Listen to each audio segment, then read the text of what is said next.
Alors bonjour à tous et bienvenue dans cette nouvelle vidéo. Aujourd'hui je vais vous montrer comment aller à la pêche aux évaluations sur vos différents listings. Alors pour ceux qui débutent sur Amazon, je vais la faire courte. Les évaluations clients et les évaluations positives si possible sont le levier le plus puissant pour positionner vos fiches produits sur les mots-clés Amazon. En partant bien sûr du postulat que vos fiches produits sont candidates à un certain nombre de mots-clés que vous avez insérés de façon on-site sur la fiche produit. Une fois que ce job-là est fait, finalement, le moteur de recherche interne à Amazon va être ultra sensible aux évaluations et donc c'est sur ce levier-là qu'on va essayer de travailler pour atteindre des meilleurs résultats, une meilleure position et donc plus de ventes à travers Amazon. Meilleure position, mais aussi un signal positif pour les différents acheteurs puisque vous aurez une preuve sociale supplémentaire, c'est non négligeable, c'est même plutôt capital. Il vaut mieux être troisième à la limite avec 20-30 avis positifs sur votre produit plutôt que premier avec 0 avis. D'ailleurs dans un monde parfait, c'est quelque chose qui ne devrait pas se produire puisque l'algorithme d'Amazon, comme je vous l'ai dit, est sensible au nombre d'évaluations qui sont présentes sur les produits que vous allez vendre. Donc pour aller à la pêche aux évaluations, la première étape on va dire c'est de solliciter votre cercle proche. Une fois que vous avez fait vos parents, vos frères et sœurs, vos cousins, vos amis, c'est un point de départ qui est intéressant, mais c'est relativement limité. Une autre solution qui est intéressante, c'est finalement d'exploiter Amazon lui-même qui liste les meilleurs commentateurs en fait sur sa plateforme. Ok, donc là je vous donnerai l'URL en dessous de la vidéo. Vous la voyez ici. Et il y a quelque chose qu'il faut savoir, c'est que bien souvent, ces gens-là qui ont fait 375 commentaires, 577 commentaires, 644 commentaires, c'est pas des gens qui vont faire des commentaires naturellement. En fait, il faut partir du principe que c'est des gens que si vous les sollicitez, eh bien, ils seront OK pour vous faire des évaluations, et la plupart du temps, des évaluations positives, sinon ça n'aura aucun sens. Quel est leur intérêt à eux, finalement? Eh bien, c'est qu'ils reçoivent vos produits à très bas coût, en échange d'une évaluation. Voilà, donc c'est donnant-donnant. Voilà pourquoi il y a des gens dont c'est pas le business, mais en tout cas c'est une activité qui est importante pour eux.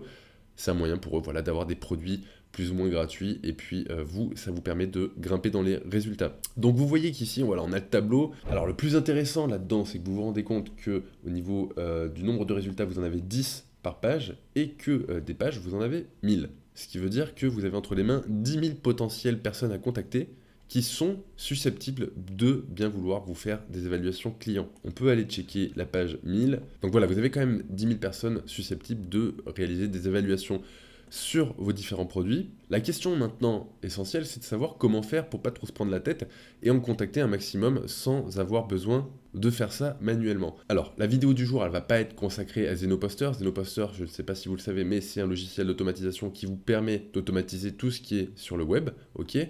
Mais je vais vous montrer grosso modo comment scraper les emails que vous pourriez avoir sur différentes fiches de commentateurs, différents profils. Donc là on a cliqué sur YopYop, ici vous cliquez sur voir plus. Alors lui pour le coup c'est un malin puisqu'il a rajouté son email directement ici, ok. Donc vous pourriez très bien décider de scraper, c'est-à-dire de récupérer tout ce qui contient un arrobase. Ça voudrait dire finalement que c'est un email et que du coup ça vaut le coup de le mettre dans votre base de données. Si on prend le deuxième exemple ici et qu'on clique sur voir plus, on n'a pas d'email non plus, ok. Si on vient ici et qu'on clique sur voir plus, on n'a toujours pas d'email, ok. Donc en fait, ce qui se passe là, c'est que pour pouvoir envoyer des emails, tout bêtement, il faut être logué, ok. Donc là, si je prends une page Amazon où je suis logué et que je clique par exemple sur lui, je clique maintenant sur voir plus. Si vous allez inspecter le code source, et que vous faites une recherche sur un email, donc un email ça contient un arrobase a priori, on fait entrée, entrée, et là on se retrouve ici avec l'email en fait de la personne qui est inséré ici, là, c'est albert@gmx.fr. Donc qu'est-ce qui pourrait être intéressant de faire, d'ailleurs il faudrait peut-être que je le fasse, c'est que mécaniquement, avec Zenoposter ou avec n'importe quel autre tool de scrap, je peux pas rentrer trop dans les détails, aujourd'hui ce serait trop long, mais avec Zenoposter ça se fait très bien, et j'ai réalisé une formation là-dessus au cas où, vous pourriez aller mécaniquement visiter chacune des pages présentes dans ce listing-là, et aller récupérer les emails de tous ces commentateurs.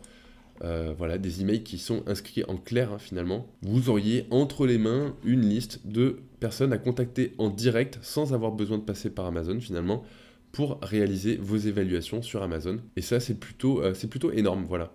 Donc j'espère que cette astuce voilà, vous aura plu, que vous en ferez bon usage. Là l'idée voilà, c'est de récolter votre liste d'emails et puis après d'en faire ce que vous voulez. Vous la rangez dans un coin et vous verrez que vous en aurez l'utilité pour tout un tas de process, que ce soit pour Amazon bien sûr, mais pourquoi pas pour d'autres plateformes d'évaluation, voire même pour des témoignages sur vos sites directement, puisque c'est des gens qui sont ouverts à ce genre de process, eh bien vous pourrez vous en servir pour tout un tas de choses. Je vais vous rajouter en bonus à cette vidéo, puisque on est en 2018, début 2018, et donc c'est mon cadeau de début d'année, je vais vous rajouter en dessous de cette vidéo une liste des 30 000 catégories présentes sur Amazon. Donc c'est une liste exhaustive de toutes les catégories existantes sur Amazon. Et là, à nouveau, vous verrez que c'est très utile pour tout un tas de choses. Je vous laisserai voilà, télécharger cette liste et puis essayer de trouver voilà, des mécaniques avec lesquelles vous pourrez en faire bon usage. Voilà, je vous remercie à tous pour votre écoute et je vous dis à très bientôt pour un prochain tuto.